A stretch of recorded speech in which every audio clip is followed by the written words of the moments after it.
Good Sunday morning, and welcome to Ice Age TV, the internal combustion engine age YouTube channel that talks about all my cars and trucks and SUVs, the dog, the bird bath. One of my subscribers, hey, KB boy, one of my subscribers said, what the heck is this thing in your yard when you walk out every day? And for the record, it's a bird bath. It's actually a beautiful bird bath.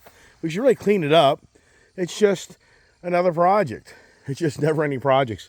I could just live in my house and have projects. But it's a Sunday morning car meet day. So I'm just reaching out before we get ready to go out and drive the nice cars or motorcycles or trucks or whatever we choose to drive today. But I think most know what we're taking if you watch my channel. And as always, good Sunday morning there. Hope everybody's having a blessed Sunday morning. Beautiful, beautiful morning here in Northern Virginia, D.C. area, but it's warm. It's going to be a hot day, which I kind of like that because I'm loving my pool back there that Don, thank you, Don, helped me salvage from being a total catastrophe. And Don got his GoPro. Since Don listens to my conversations, he heard me talk about how unhappy I was with that Insta360. He wasn't really excited about it. And he heard that, and he thought maybe I'd want to sell it. But in the end, I shipped him one of my former GoPro cameras, and he now has bought the accessories for it, and he's got a whole GoPro outfit for his CRF 300L Rally, I think that's what it is, Honda adventure bike, explorer bike, enduro, whatever you want to call it. And so he's out there now videoing with my former GoPro camera that I used. So I'm glad that all worked out for you there, Mr. Don. And he's shipping me a nice die-cast pickup truck and car that he thought he would do just to return a favor to me. But here we are, and a lot of people are already reaching out this morning about the Ford Mustang. And one individual reached out and said, you mean this car is not drivable? You can't get it inspected? No. This car can be inspected by the state of Virginia and get a sticker in the window. I mean, you look here in the state of Virginia, like a lot of states, you have to have a sticker in the window for the police officer to know that your car is legal and it's up to date. And it's just piddly crap. It's stupid ass crap.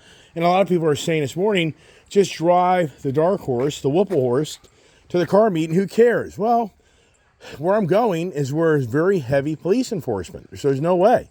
And I'm going to tell you straight up, if the police officer sees no sticker, so this is what happens with this state of Virginia. First thing that's going to happen, if I drive by him, he'll see no sticker. So he's going to have an assumption, since I have no front tag, that I'm an out-of-state person. As if you look at my Florida registered vehicles, Florida doesn't require 2 tags. Florida only requires 1 tag. So for those people out there like, yeah, who cares? Just risk it. It's not a big deal. Oh, no way. Because it turns into a 3-ticket violation for me, maybe 4. So if the police officer actually watches me drive by, or if he actually drives by me, he'll see, first of all, no front tag. That's a ticket. But he can't pull me over for that. Then he'll see that I have, in the back here, the window tint. That he'll be like, okay, that's not legal. And so once again, this frickin' sticker, it's supposed to be on windshield, it's a red flag for the police officer to write me up. And so he pulls me over, and he really wants to be a jerk about things. And I've had this happen. And can he pull me over for well, that's a good question. Can he pull me over for a no sticker on my window? So he can't pull me over for illegal tint. That's a second offense. So I have to get pulled over for something else. It's just too risky. It's more of a law, so forget it. But here's the thing. So many people, here's what I'm going to say to that one individual that reached out to me. This car will pass inspection in the state of Virginia. So the car is legal and drivable, but it's just what I've done to it for ticket writing and money production and money producing. The police officer could have 3 things. He could even do the exhaust. He could even send me here your exhaust. That could be a 4th ticket. This is stupid stuff, man. Anyways, the good news is that's created an opportunity for the Camaro Z28 to come out of the garage, all nice and cleaned up. I just love that car. And it's also created the opportunity for the Gold Rush to finally get some life and to go to the car show. And I haven't driven this car since I did the Max Custom Exhaust, and you heard that last night. And so the whole point is the Whipple horse has created the opportunity for the bow tie day and the Mopar day. Otherwise, it would have been the Ford day. And once again, I just love this Camaro Z28. It's so cool. Biker Bug, who's on my channel, and I appreciate his interaction with me. And he was talking about the Chevy Bison yesterday that I cleaned up with the rear bed rug that I got put in. And you know what? I totally agree with his comments this morning, because Chevrolet's Achilles heel has always been the interior. Everybody knows Chevrolet's been notorious for just ugly ass interiors. Here's the bed rug that I put on yesterday, if you watch my channel. And today's going to be the rollback. Hopefully I get the time to put the rollback cover up so it has that look. But as Biker Bug was saying, the new Chevy Bison, the new Chevy HD in my Colorado, those have updated Chevy interiors, which I think looks so much nicer. But the good old gray colored knobs and just that cheesy interior. And that was one thing about the Chevy product that you just kind of get sick of, is just the cheesy interior. And I'm just responding to all the different comments that people post on my channel as we get ready to go up to the car meet. Hot day. Does it get a lot of people up there? Debatable. And it's crazy in how most people are at a whole nother car show earliest morning at Dulles Landing, which is a 6 o'clock show, till like 8, 9 o'clock. They have to get out of there by 9 because it's a big shopping center. But man, I just think, man, the warriors out there that love to take their nice car and get up at 5 in the morning, 5:30 in the morning, even 6 in the morning, local, and take their nice pride and joy. For me, I just can't get motivated to do it, because we'd have to leave here. If we left here at 6, we wouldn't get out there close to 7. And I think this would be very challenging to get parking. I've heard stories of people parking across the street. So we'd have to leave here like at 5:30 in the morning to probably get there and get a decent spot. I'm just not up for it, man. I'm just not up for it. Just too much. But here's all the bikes. And that was the challenge with the Gold Rush, was having to relocate, blah, blah, blah, relocate all the motorcycles just to be able to get the Gold Rush out of its spot to clean it up. As you see, it really did clean up really well. And now you can see just more of the collection of the motorcycles, where borderline, I could just have the motorcycles from the front of the barn to the end of the barn if you did it by twos.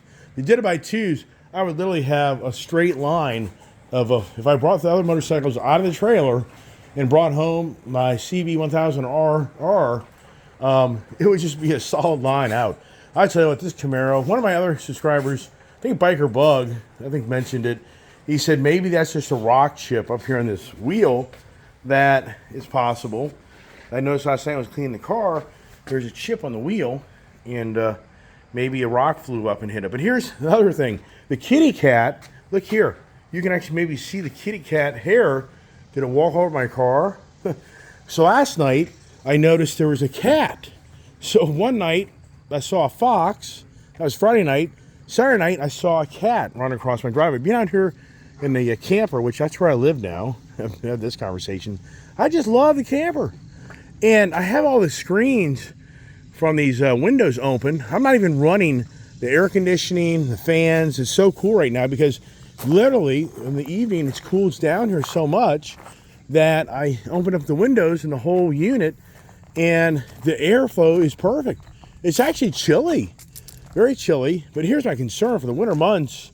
If I want to live in this thing, how am I going to be able to do it? I don't think I can, because all the water will freeze up. Now, we've been having mild winters, but I don't know. I've talked to the RV dealer about how all this exposed piping underneath this thing, if I want to live in this thing in the winter with the water's going to freeze up in those tanks. You're supposed to winterize these things. But how do people live in these things in winter months? I don't know. I'm not the expert RVer.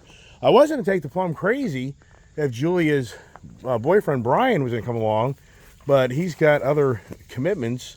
So that would have been pretty cool. I thought it would have been pretty neat if we took 3 cars up the road. We did that with Shannon and Chris.